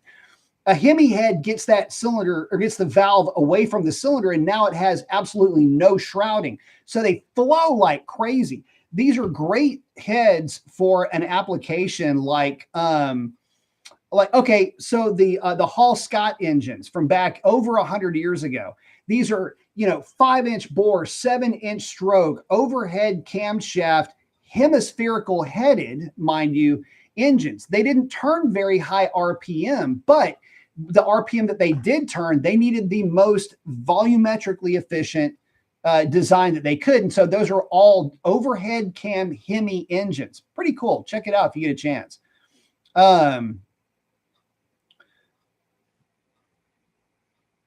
CX, make sure you collect your check from B, Sovereign. No kidding, right? Sovereign's been a mod on this channel forever and ever and ever.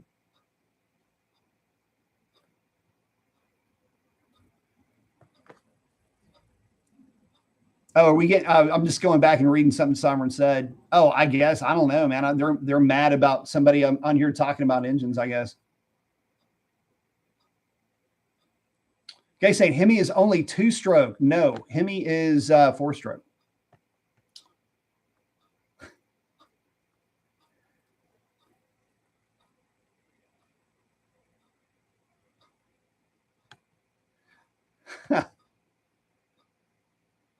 Oh, the squid on B's shirt. Yes. Yes, that is the dick with 1,000 dicks, as my wife calls it. That is the Elder Squid shirt for the motorcycle channel. But I didn't realize when I was designing it that it basically just looked like a dick that had a bunch of dicks with something wrong with it right here. So, yeah, that's exactly what that is, by the way. Summer's asking, B, do you think the V8... the V8 is coming back? I would like for it to. The thing is the V8 for me, it works better than the turbocharged engines in a bunch of different settings. And it's okay to have both. Ford's been doing this stuff for a while. I am of the opinion that, the rumor, which I swear to you, this has got to be a Mandela effect, because I'd been talking, it's what she calls it, man. So I designed this thing, right? It's the Elder Squid shirt because, older guy, gray hair, still, just absolutely gorgeous, but nonetheless, still doing wheelies on bikes and still doing dumb stuff and still hauling ass. And it was, I put, yes, cool, man. I got the squid logo. And she goes, that's not a squid. I'm going, it's a squid. She goes, what do you think it is? An octopus? Haha. She goes, no, it looks like a dick. And I'm like, it doesn't look like a dick. It looks like, whose dick looks like that? And I was like, oh, wait a minute. It kind of does a little bit. She goes, it looks like a dick with dicks. It's like a dick made out of dicks. So anyway, it's a dick with 1,000 dicks. It's like Cthulhu, but way gayer. Anyway, back in the day, there was a lot of talk about and I went looking for it and I couldn't find it. I swear, I feel like I dreamt this up, but even Steve Vignante was talking about this. And by the way, he's doing a lot better. I don't know him personally, but I do know he's doing a lot better. He was at one of the auctions recently. So make sure you check out his channel, by the way. But it was a 5.5 liter. It was 5.2 or 5.5 liter dual overhead cam Mopar Coyote is the best way I can put it. Think of it kind of like it was more or less, it feels like it was patterned after the Toyota 4-valve 4.7 and 5.6, or 5.7 rather. And, but very similar in the gist, right? It would be about a 5.5-ish liter engine, 5.25, 5.5, and it would have, 410 horsepower, 410 pound-feet of torque, something along those lines. And, it was supposed to be the thing that replaced the Hemi back in the day. And we've been talking about that engine since like 2019, because the new platform was supposed to come out in 2019. The OG Demon was the swan song for the LX and this new engine and all this other stuff, the Ghibli platform, the Julia platform and all that. And none of that none of that came true. And a lot of us were going, damn it. Well, at least we still have the Hemi. But it's always better to have something like a Coyote in your arsenal, because it is that good. Variable valve timing and all of that. This is, speaking of which, let me see if I can find it. Here you go. Let me share this with you real quick. This is how good the Coyote is, guys. Look, my truck runs very consistent in crap weather with 93 octane with no real power thrown at it. My truck runs real consistent 1340s, even 1330s. All right. But I've got it down to a 1310 when the weather was real cold. Look at this. Or don't look at this. I've got to share the screen. Let's see. This is going to be the Ram. Here we go. I wanted to show you guys real quick. So, the HO truck, 13.0 at 105. I just went 13.15 at 105 and change with my F-150. Now it is lighter by about 500 pounds than the truck that ran that 13.0, but that's the high output Hurricane 6. The high output Hurricane 6 is basically doing its level ass best to just be a little bit better than my 5-liter Coyote that's rated at 150 horsepower less and 100 pound-feet of torque less. And I know part of it comes down to truck weight. I know. But damn, dude, you can't be that close when you have an extra 150 horse on top of that. Now, that being said, if you bring my truck up to like a 60-degree day, it's going to be like a 1340, 1350. It ain't going to be a 1360.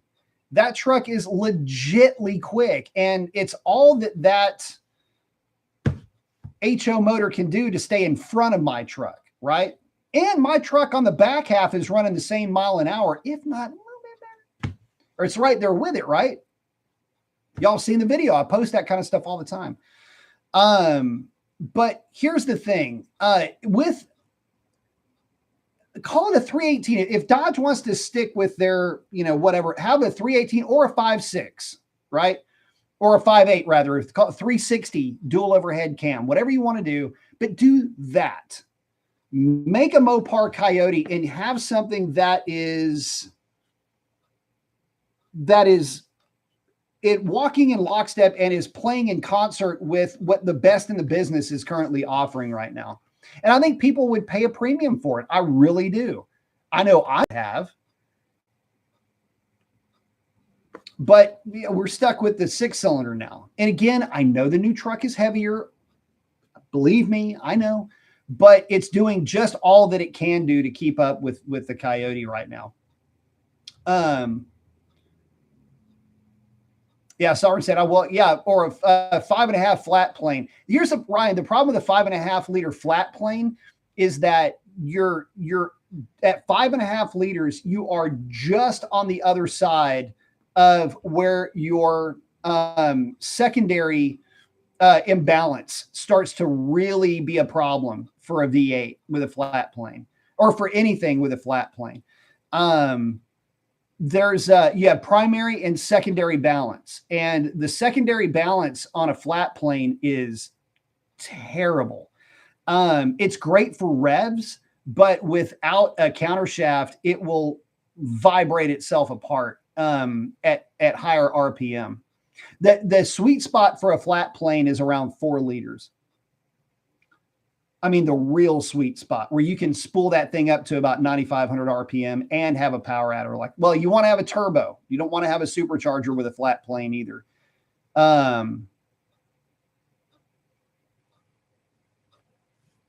Sovereign 8, isn't it less than 5 months before the 6-pack charger makes it? Bro, I tell you what, if maybe, I don't know. Sovereign said apparently Butter totally hated driving the new EV Charger. He and I mean, that's something I could agree with him on. I understand that it was, it's great and you forget that you're driving it. And no, It's an EV. And that's the other thing. It's not even a good EV. The technology in that car is about 5 years old. It's not a very current, very good electric vehicle. DM is in. What is up, man? Was there ever a mid-engine Dodge? The Wraith, technically, but that wasn't ever a production car. No, there wasn't. Not that I can think of.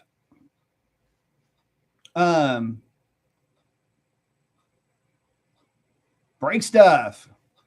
Dual overhead cam 5.6 340 with individual throttle bodies.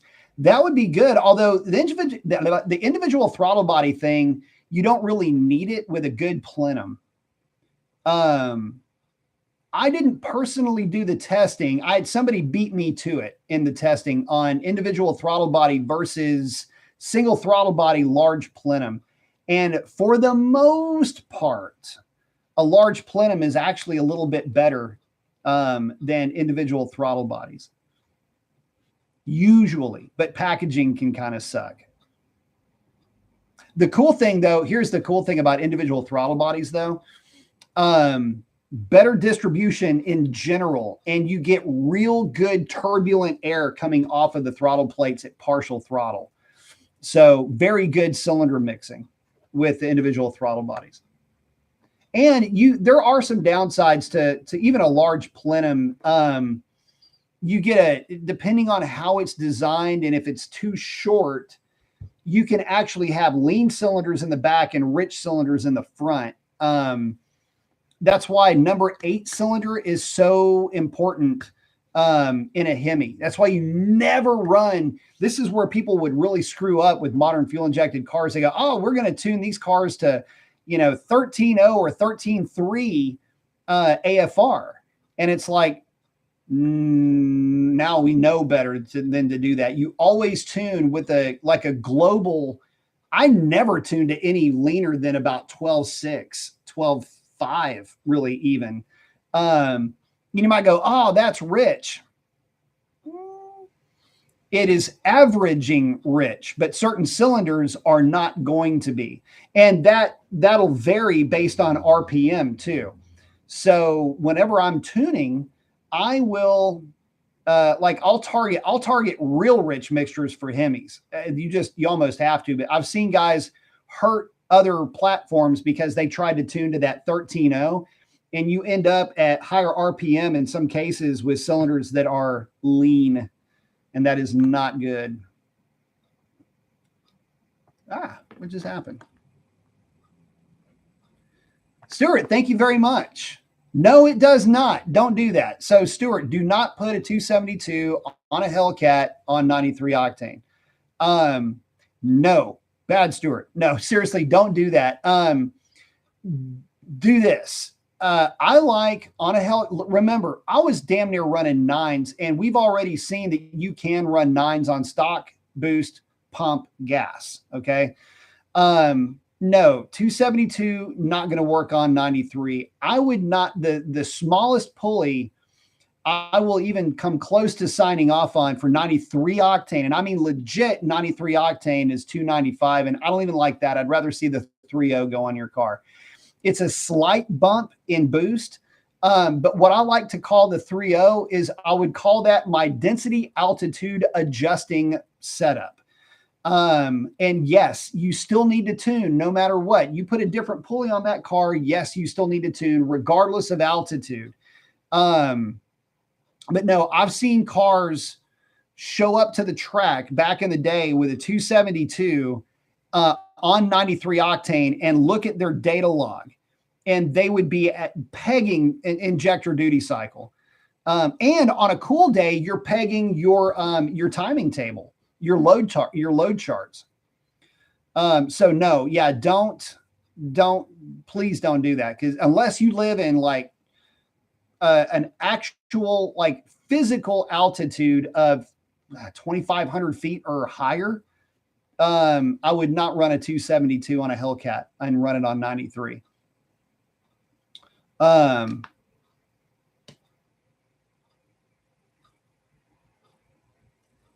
Oh, Sovereign's hanging out with DM. Yeah, that was pretty funny. Here, well, I don't even think it'll show up anymore. But yeah, we had a lot. That was kind of funny. Haven't had a good one like that in a while, though. You know, and it doesn't never really bother me. Even when they start getting kind of shitty, I'm just like, really? Like, you can't do better than that? I expect better quality trolls, right? Like if I'm going to get trolled, at least be a good one. But I don't know. Weird. Brent is checking out. Thank you, Brent, so much for the support, buddy. I do appreciate all the support you give tonight, man. It's awesome, man. Thank you very, very much. Ryan says it's a better focus group than what Mopar has been doing. Absolutely. But yeah, so Simon's asking, B, do you think a new iteration of a car like Dodge Spirit RT or a Hurricane i4 makes sense for Dodge to release at this time? I don't know. The problem is that you're never going to get the magic of the Spirit back, just like you're not going to get the magic of the Omni back or the 600, which could have been a really cool car if they'd have just helped to develop that a little bit longer. And yeah, Brent, thank you again so much, brother. I appreciate it. Much appreciated, matter of fact. I don't know, because you can't make a car that small anymore. Like, you can't make a fun, I don't know. It'd be cool if they could bring something like it back, though, and don't make it be a crossover, make it be a small sedan with a hot little motor. They kind of tried to do that with the Dart, and it fell on its face, and that's a real shame too. So yeah, like the SRT4, they tried doing it with the Dart, and it just didn't take off. I think a lot of that was execution. Part of that was probably marketing, but yeah, I've always been a big fan of the hot 4-cylinder cars. And I've got very fond memories of a Viper Owner Invitational race that I was at. And it was myself and a guy from Australia. We were paired up. They had a red and a yellow SRT4. And we were paired up, and we were vying for number one, the first place. Our car was tied. We were tied as drivers for first place in the same car as partners. You can believe that. That was cool as shit. And so he and I would just go lap after lap after lap after lap, trying to beat each other. And I would beat him, and then he would try to beat me. He didn't beat me. And then I would make another lap. Then it was his turn, and then he would beat me. Anyway, he ended up getting the best lap of the day of between us. And I think we came in second. That was really cool. But those cars were great. Stage 3, SRT4 ain't nothing to mess with, boys. That thing is fast, like legit fast, not fast for what it is. No, it's freaking a 10-second car, man. So, Ryan saying we need a true GLH on something, not the darn Hornet. True talk on that. A hot hatch called a scamp. I know Plymouth the name, but hell, I'll take it anyway. I can get it right now, boys. So yeah, call it. Yeah, I'd love something like that, man. Something to put in the lineup, gets good gas mileage, hauls ass, smoke the front tires. That's the cool thing. You can do that and still be cool. So anyway, I guess that's really more where I'm at with Dodge in general. Is that the new car could have been better.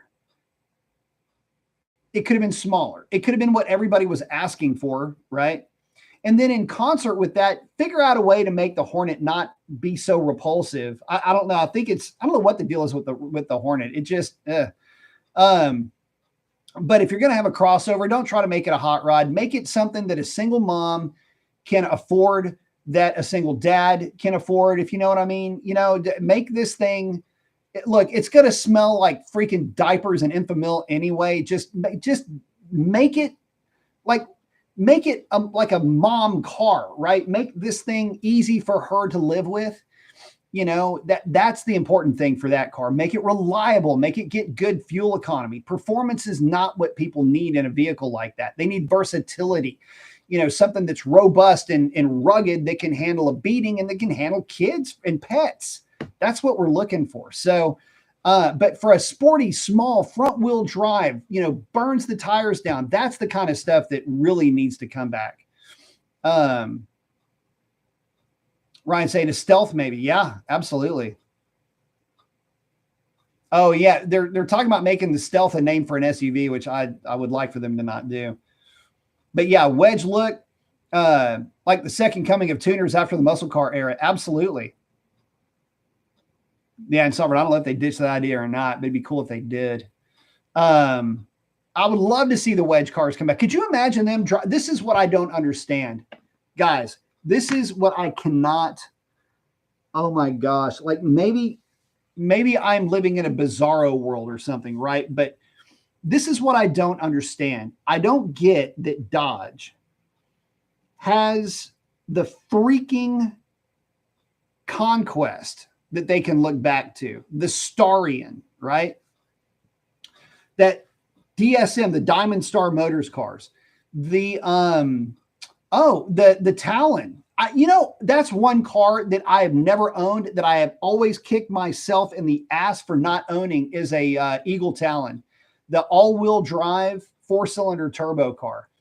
And the fact that I never did buy a Conquest. I don't know why that is, or a Starion. I kind of prefer to have the Starion nameplate with the Mitsubishi badge, but either way, those are, to have that car back in its modern iteration, could you imagine? That's what people are asking. That's what, look, I am of a certain age that remembers, I'm a Cold War kid, Gen X. I want my car. I don't really want my granddad's car or my dad's car. I want one of my own to come back. And for me, the Charger, Perform, that car doesn't do anything for me. And so I just have to, just keep looking past the fact that they're not bringing back these cars. And so Break Stuff brings a hell of a point here. Chevy should bring back the Beretta GTZ. Yes. With an updated 300 NA quad 4. Absolutely, man. The Beretta GTZ was the shit back in the day. Bro, if there's one that is right over here, or used to be, it was the blue GTZ mint with the blue rims. Holy crap, dude. Anyway, if you don't know what that is, that car is, it had the quad 4 that was in it. The 4-cylinder was the hot rodded 4-valve. It was like turbo power without a turbo, if you will. I think it was how it was built. Anyway, yes, absolutely. Bring back the GTZ. Freaking A, yes. God, what a fun ass car. Lightweight, lots of power, smoked the front tires. Absolutely loved those things. Rick said, I think the Hornet's like the Ford Pinto. The weird, I would agree with you, except the Pinto actually sold. Oh, the Conquest is so good, man. God bless, that car is so good. And yeah, just bring back the Cold War stuff. Look, they keep wanting to go back to nostalgia. That is a big part of this. Look, Dodge during the Cold War, when they started making cars like the Daytona, the Omni, the GLH variants of those cars, they were as fast as all of the V8 offerings were back then. Make no mistake. As a matter of fact, I've got somewhere around here a direct connection catalog with how to build your 11-second Daytona. And you can just buy all the parts out of the catalog and build your 11-second Daytona or GLH. Or anything powered by a 2.2 liter. You got a 600 ES convertible. You want to make a 12-second car, you could do that. And so that's the thing,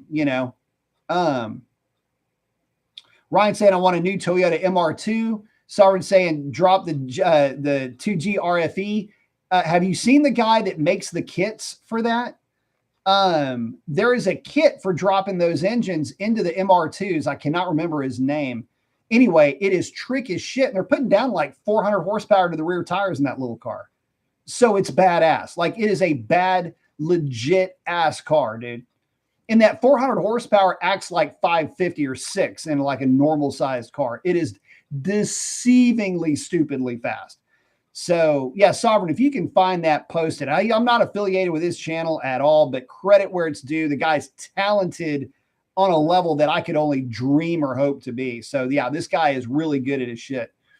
Yeah, X. What sucks about the the Supra is the price point, because I still have, when that car is done up right, it is so very good.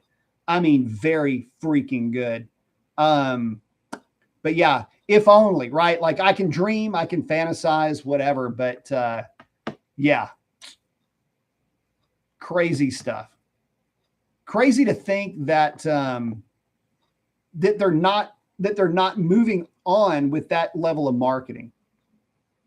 Anyways, damn, this has been a fun show, guys. 2 hours. You know, the last time we had a 2-hour show was forever ago. This is like an old school show. So back in the day, if you're watching this, you're new to the channel. My channel is really more of just a background noise generating entity. And so, but back in the day, all of my live shows were 2 hours long. And got the flex. Old school is back. That might be it. Yeah, Sovereign, I bet you that is the guy. That is a talented individual. You talk about some badass MR2s that guy is making. I mean, 400 plus horsepower out of that little thing. It'll humble a lot of, bigger builds. Anyway, back in the day, we used to do, as you can see, I'm easily distracted.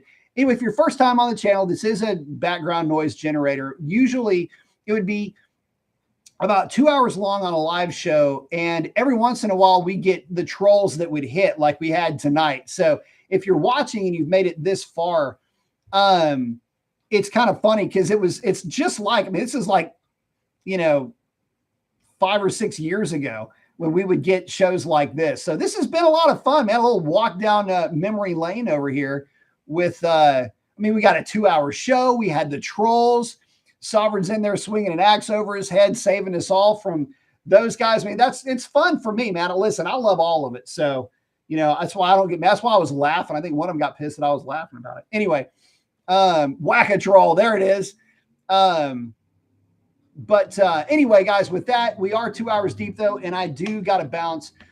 But listen, I want to thank each and every one of y'all for hanging out with me. Stuart, let me make sure I check in with all the contributors tonight. Got Mod on the job. We got Mod on the job, Sovereign Knight, that is out there just kicking ass. Stuart, thank you so very much. Brent, again, thank you so much for the contribution to the cause, my man. I do appreciate that. We lost part of the feed, so I can't see everybody on this. But guys, thank y'all so very much. Listen, get out there and do something cool for somebody, because chances are they need it way more than you know. Ray, miss and love you, brother. And with that, we will catch y'all hopefully on the next one. Take it easy. Oh yeah, 2 Wheel Tuesdays.